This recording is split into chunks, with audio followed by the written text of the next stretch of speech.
everybody, and welcome back. So apparently, horror movies only have one job, and that job is lying to us.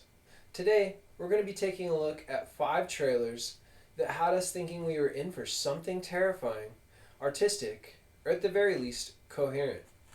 Let's unpack some beautifully edited betrayals.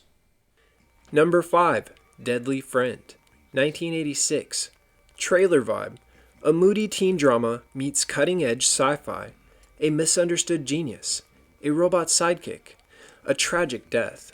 And a resurrection gone wrong. Cut together like a techno-horror version of E.T. In reality, it was directed by Wes Craven, but studio interference turned it into a tonal car crash. It veers from heartfelt teen drama to absurd gorefest, with a robot zombie girl committing slapstick murders, including an infamous exploding head via basketball. Wyatt lied.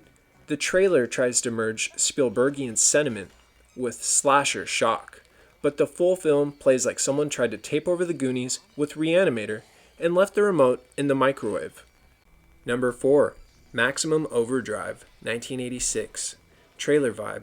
Stephen King himself appears in the trailer staring into the camera and declaring, "I'm gonna scare the hell out of you." Ominous shots of trucks revving up, neon-lit danger, and AC/DC's thunderous backing tracks seal the deal. In reality, it's a machine uprising directed by a very coked-up King in his only directing effort.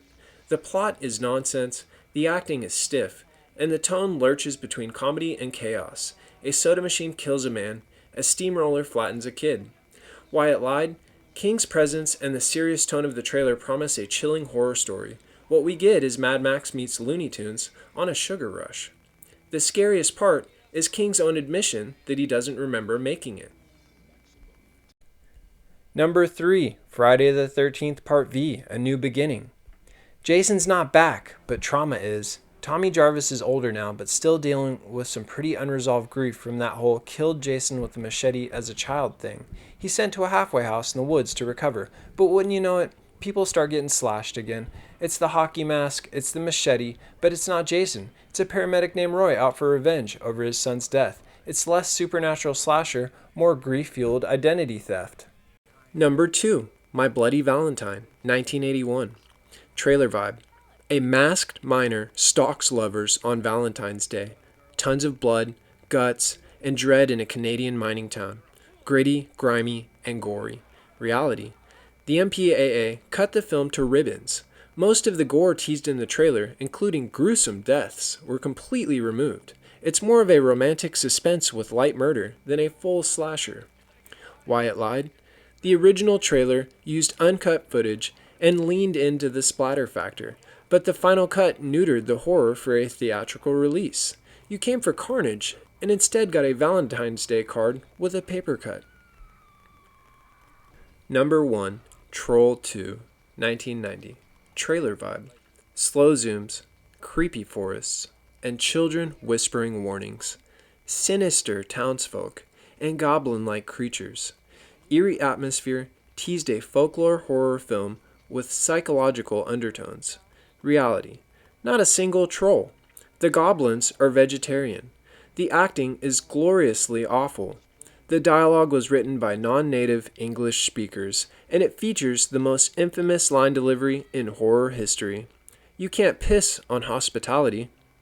Wyatt lied. The trailer tried to sell this as a legitimate supernatural horror. Instead, it's become a cult classic for being the exact opposite. If the trailer was a haunted house, the movie was a Chuck E. Cheese with a gas leak. And there you have it. 5 trailers that pulled the old bait and scream.